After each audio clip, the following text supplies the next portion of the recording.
Hey, what's up everybody? Welcome back to the channel. In today's video, we're going to be unveiling the Magene P715K power meter pedals. The K being the look keel variants. And one of the things that I'm going to be doing is I'm going to be weighing them up in comparison to these kind of standard look keel 2 Max or Max 2 Max.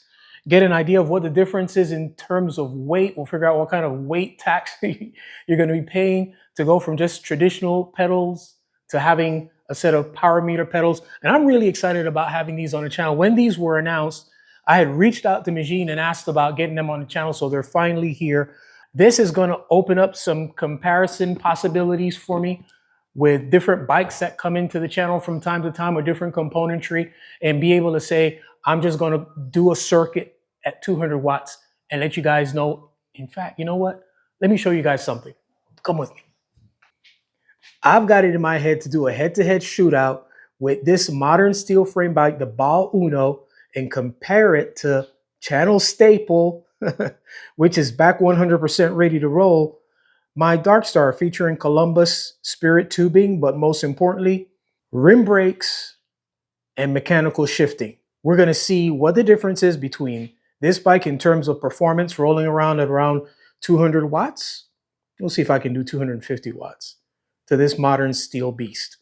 Over the last year, I've used Magene's crank-based power meter, that being the 505 and currently the 515, in the process of riding that around for a while to kind of like see if I can flush out any issues with it. So far, I have not been able to.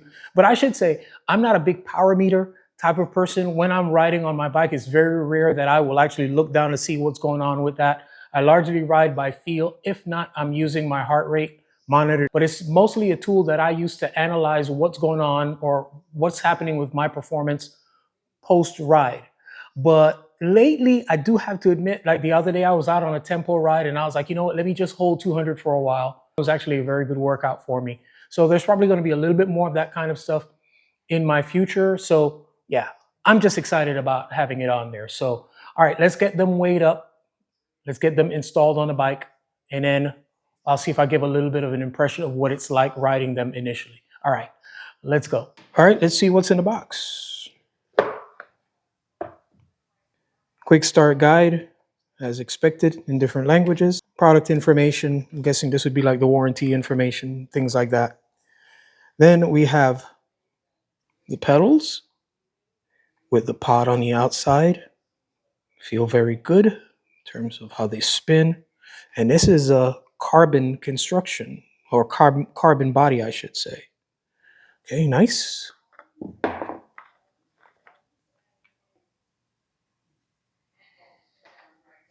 Okay, and I know we have, I'm not going to pull them out of the box until I get ready to install them, but we have the 2 washers. I know that's a very important part of the installation components. These are the magnetic chargers, and what's cool is I'm able to charge both of them at the same time with a USB application. All right, pretty cool. All right, let's weigh them up. Let's see what's up. We're going to be comparing them to them bad boys. So let's get these look keel 2 Max. Let's get these on here. That's 258 grams for those. And the Magene power pedals, 313 grams. So I don't think that's too bad of a weight tax to pay. Magene claims 157 grams each for the look keel and 159 grams each for the Shimano. So we are spot on. Construction is a carbon composite that feels robust and well made. The pedal spindle is stainless steel. There's also the customary tension adjustment to regulate how tightly you are locked in. Access to the internals is done through these ports on the outside of the pedals. Obviously, check with warranty disclaimers before any pedal servicing is done.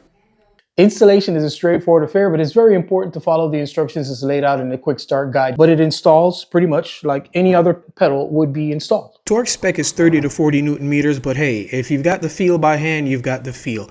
I then downloaded the Magene utility app and followed the procedure for activation, which involved going to device management, entering my email address and receiving a code. This code is then entered into the app to activate the device.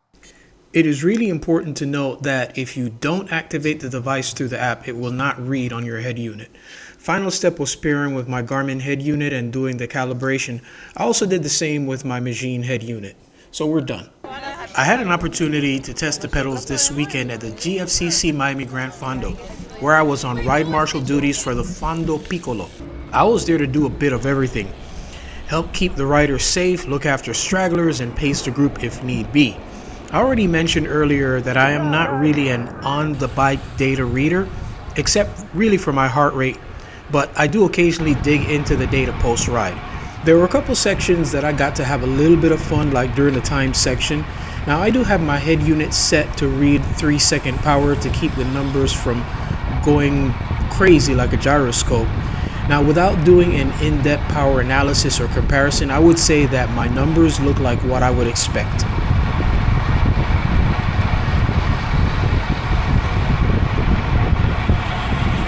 Hey!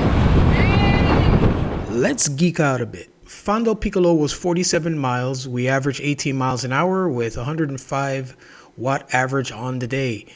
Digging a little deeper, my max power was 484. Left-right balance was 54%. For my left leg, 46%. For my right leg, my normalized power then was 135. My average cadence was 71 RPM.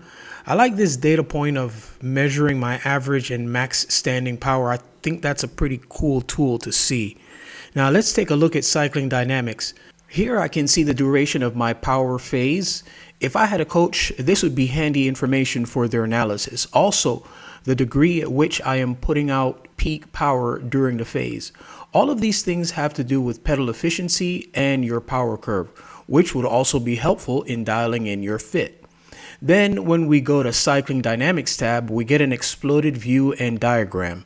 While it does show most of the data for Cycling Dynamics, these pedals do not calculate the PCO, which has to do with where you're applying power to the pedal, whether you're right down the middle, a little bit to the outside, or a little bit to the inside. I believe the Asioma Pro RS is the only PowerMeter pedal on the market that does that, but that comes in at a higher cost. The retail on these is $4.99, but I have a discount code that I'll pop on here or in the description below.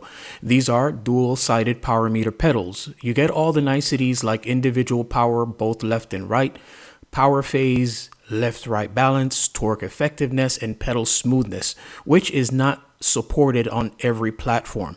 Magene is claiming 120-hour-long battery duration, which is currently the highest I have seen in the industry for PowerMeter pedals. You get plus or minus 1% accuracy, which is right in line with everything I've seen. The Q factor is 55 millimeters. You get IPX7 waterproofing. The cadence range is 20 to 240 RPM, while the power range is 0 to 2500 watts. Warranty is 2 years on the PowerMeter sensor and 1 year on the pedal body, axis, and the charger. These are from the date of activation. Please read the warranty card for specifics. So in conclusion, I'm trying to get to work today.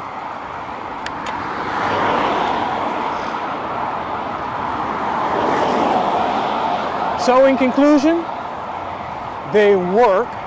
They're convenient as heck because of the transferability. And what I'm getting in terms of the data that I can analyze post-ride is really, really good. Like I said, I felt no issues in terms of the accuracy of the power and my cadence that was showing. I do believe that plus or minus 1%. The one big takeaway for me from this exercise is that I probably need to go see a physio, because my left to right imbalance has progressively gotten worse. It's been a while since I've actually gone to get some work done. So that's something that I'm definitely penciling into my calendar this week. We got to get that done really, really soon.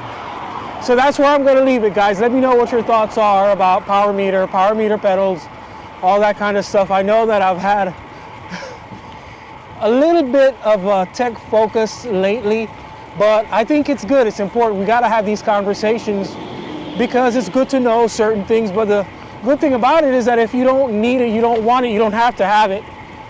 But it certainly does make sense. And I appreciate the accessibility of these types of accessories.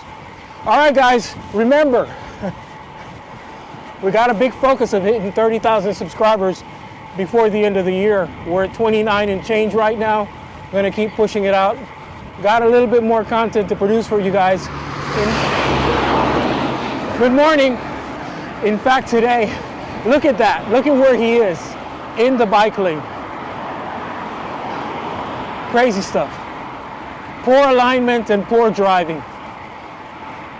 Anyway, I've got a few more videos to put out before the end of the year. Some really neat stuff in terms of comparative analysis. Oh, what I was saying is that I'm on the Dark Star today, as you can see. This bike feels so sweet. Steel feels so good. I love it. All right, not being trouble about bikes, right? We love them all. All right, guys, so again, help us out by subscribing, hitting that subscribe button. If you like the content, give us a thumbs up. Share this video with like-minded people who can benefit from this kind of information. As always, our aim here is to inform, instruct, inspire. Be blessed.